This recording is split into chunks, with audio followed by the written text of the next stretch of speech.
51 लोगों से हुई ब्रिज मंडल यात्रा। पुलिस ने मंदिर ले जाकर जल अभिषेक कराया। हरियाणा के नूंह में विश्व हिंदू परिषद, सर्वजातीय हिंदू महापंचायत और बजरंग दल के आह्वान पर हिंदू संगठनों की पैदल ब्रिज मंडल यात्रा नहीं हो सकी। पुलिस नूंह बाईपास से 51 लोगों को पुलिस सिक्योरिटी में 3 गाड़ियों में लाई। उन्होंने पहले नलहेश्वर मंदिर में जल अभिषेक किया। हिंदू संगठनों की यात्रा को सरकार और प्रशासन ने पहले ही परमिशन देने से इनकार कर दिया था। नूंह में बाहरी लोगों को मंदिर में एंट्री नहीं दी गई। देखिए, इस समय हमने किसी भी तरह की यात्रा या किसी भी तरह की जो ग्रुप मूवमेंट को हमने अलाउ नहीं किया गया है। बाकी ये तो पता है कि जलाभिषेक जैसे अभी आपने मंदिर में देखा होगा, मॉर्निंग में आकर के जो पिछले सोमवारों को भी आते रहे हैं, जलाभिषेक तो कर रहे हैं लोग आके। अपनी आस्था है, आखिरी सोमवार है सावन का, तो जो उनकी धार्मिक भावना के अकॉर्डिंग लोकल व्यक्ति जो है वो पिछले सोमवार को भी आए थे, उसके पहले भी आए थे और आज भी दे करके गए। तो मैम फिलहाल क्या नूंह शहर की अगर हम बात करें यहाँ पर, तो क्या कर्फ्यू लगाया गया है या फिलहाल क्या स्थिति? नूंह में कर्फ्यू है, बिल्कुल कर्फ्यू है और किसी भी तरह के जमावड़े को बिल्कुल भी परमिशन नहीं है। इंटरनेट भी बंद है मैम? इंटरनेट बंद है, आज रात तक 12 बजे तक इंटरनेट बंद है फिलहाल। और इसके अलावा मैम प्रीवियस जो राइट्स हुए थे उसकी मैम क्या इन्वेस्टिगेशन कहाँ तक पहुँची है? इन्वेस्टिगेशन चल रही है। लगभग 250 से ऊपर जो है एक्यूज आइडेंटिफाई करके अरेस्ट किए जा चुके हैं और एसआईटीज हमारी लगी हुई हैं। 4 अलग अलग एसआईटीज हैं। तो इन्वेस्टिगेशन और टेक्निकल एविडेंसेस के आधार पर जो फुटेज वगैरह सीसीटीवी है, जो भी और टेक्निकल एविडेंसेस है, उसके आधार पर कार्रवाई की जा रही है। जो दंगाई थे उनको गिरफ्तार किया जा रहा है। सोशल मीडिया पर भड़काऊ जो पोस्ट हैं उसको लेकर भी मैम एफआईआर हुई हैं। कितनी एफआईआर अब तक हो चुकी है, अरेस्टिंग कितनी हो चुकी है? देखिए, एफआईआर का एग्जैक्ट फिगर मेरे पास पूरे हरियाणा का नहीं, पर मैं मान के चल रही कि नूंह में 11 से अधिक ही हुई है, 12-13 हुई होंगी। सही आंकड़ा इस वक्त मेरे पास नहीं है और आगे भी होंगी। जो भी कोई भड़काऊ भाषण देगा बिल्कुल उसके खिलाफ सख्त कार्रवाई की जाएगी, लीगल कार्रवाई भी होगी, पोस्ट को ब्लॉक भी किया जाएगा, हैंडल को ब्लॉक किया जाएगा। Will do all the action. Thank you.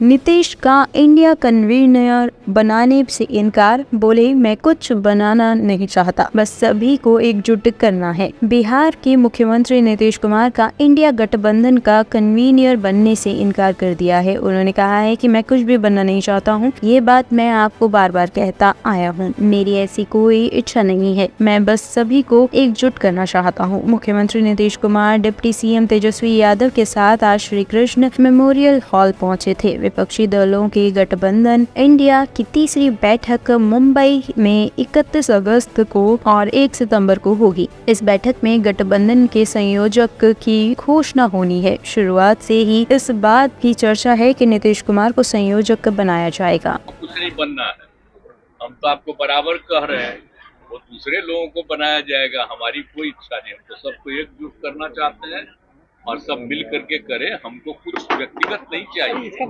हम तो सबके हित में चाहते हैं। इसलिए ये कभी मत सोचिए कि हम लोग कुछ चाहते, ये सब बात नहीं है।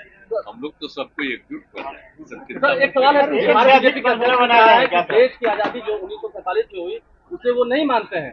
1977 में देश को आजादी मिली है। असली आजादी देश को 1977 में मिली है, जेपी आंदोलन के बाद।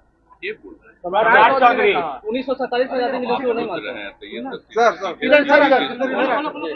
वो तो नहीं मालूम है उन लोगों की, किसी बात पर हम ध्यान ही नहीं देते।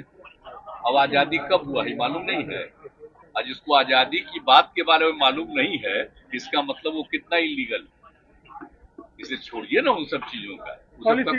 दिल्ली की सरकारी स्कूल की शिक्षिका ने मक्का मदीना पर की विवादित टिप्पणी, छात्र ने लगाए गंभीर आरोप। यूपी के मुजफ्फरनगर स्कूल में शिक्षिका द्वारा मुस्लिम बच्चे को दूसरे बच्चों से बिठवाने का मामला अभी शांत भी नहीं हुआ था कि दिल्ली के शाहदरा जिले में एक सरकारी स्कूल में एक शिक्षिका द्वारा मुस्लिम बच्चों को मक्का मदीना के बारे में विवादित टिप्पणी कहने के साथ और भी कई गंभीर आरोप लगाए हैं। परिवार ने शिक्षिका पर पुलिस कार्रवाई करने के लिए दिल्ली पुलिस को शिकायत दी है। नफरत फैलाने वाली शिक्षिका पर कानूनी कार्रवाई होनी चाहिए। सर, कब जानकारी आपको मिली कि बच्चों को जो शिक्षा है वो गलत दी जा रही है? 22 तारीख को मिली हमें जानकारी। हमें ये पता चला कि ये बच्चों से ऐसे ऐसे बातें करती हैं कि इनका काव्य कलर काला है, इसके नीचे अंधेरा है और ये कुर्बानी करते हैं, जानवरों को काट के खा लेते हैं। इन्हें दर्द नहीं होता है, इनका कोई हाथ काट के देखे तो इन्हें कैसा लगे। ऐसी सब बातें करते हैं। ऐसी बातें करने के लिए नहीं आएंगे, ये बच्चों को पढ़ाने के लिए आएंगे। ये बच्चों को पढ़ाएं और इससे ज़्यादा आगे कुछ दीनी इस्लाम की बातें नहीं निकालें। ताकि उन्हें पता नहीं है तो वो नहीं निकालें। हमको आपके दिन के हम आपके दिन को कुछ नहीं कह रहे। आपका दिन जैसा है वो आपके लिए अच्छा है, हमारा दिन जैसा है वो हमारे लिए अच्छा है। आप पढ़ाने आ रही है, आप पढ़ाएं। अब आपकी क्या डिमांड है, क्या हमारे चाहते हैं? हम बस यही चाहते हैं ये टीचर इस स्कूल में नहीं रहे, इस स्कूल में इस वाले स्कूल में क्या और किसी स्कूल में नहीं रहे। अगर ऐसी शिक्षा दे तो अगर ऐसी शिक्षा देगी तो और भी स्कूलों में लड़ाई करवा सकती है ये। बस इतना ही कहना है। और जो बच्चों में रानी अंसारी और फोन करती हूँ, ठीक है? क्या पोजीशन है, क्या शिकायत है आप लोगों की? हमारी ये शिकायत है कि नवी ए की जो मैडम है, जब से चंद्रग्रहण हुआ है, चांद पे जो झंडा गया हुआ है, जब से वो बच्चों को ये सिखा रही है कि भाई मुसलमानों का कोई योगदान नहीं है देश की आज़ादी में, और काबे का रंग काला धूप के वजह से या काले कलर का रात की वजह से हुआ है। काबे में शिव जी बसते हैं हमारे, अगर वो निकल के आ जाएंगे इस्लाम की तहस नहस कर देंगे। तो जो मुसलमान बच्चे थे वो नीचे सर झुका कर सुन रहे थे और हिंदू बच्चे तालियां मार रहे थे। दूसरी बात उसने ये कहा कि भाई तुम जानवर काट के खा लेते हो, तुम्हें तरस नहीं आता, तुम्हें दया नहीं आती। तो मेरा कहने का मतलब सिर्फ इतना सा ये है कि तू क्या पढ़ा रही है, तू क्या पढ़ाने आई है, जो पढ़ाने आई है वो पढ़ाना। ये फालतू की बात है, क्योंकि अब उसकी इस बातों से एक्शन ये हुआ है कि आपस में बच्चे भिड़ चुके हैं, मुसलमान और हिंदू बच्चे भिड़ चुके हैं, उनके दिलों में कड़वाहट आ गई है। तो ये अब कैसे दूर होगी, कैसे दूर होगी ये बताइए। बच्चे हमें यहीं पढ़ाने हैं, वो बच्चे भी हमारे ही हैं, जो हिंदू बच्चे हैं वो भी हमारे ही बच्चे हैं। भाई हम जब ईद करते हैं तो हम अपने दोस्तों के लिए ईद के लिए भी कुछ हिंदू दोस्तों के लिए बनाते हैं। ऐसा नहीं कि हमारे पास खाली शीर ही बनाते हैं, हम मटन भी बनाते हैं, हम चिकन भी बनाते हैं, उन्हें खिलाते हैं, वो खाते भी हैं शौक से। तो फिर ये मसला क्यों खड़ा हो रहा है, क्यों कर रही है, मुस्तकबिल क्यों ख़राब कर रही है देश के बच्चों का।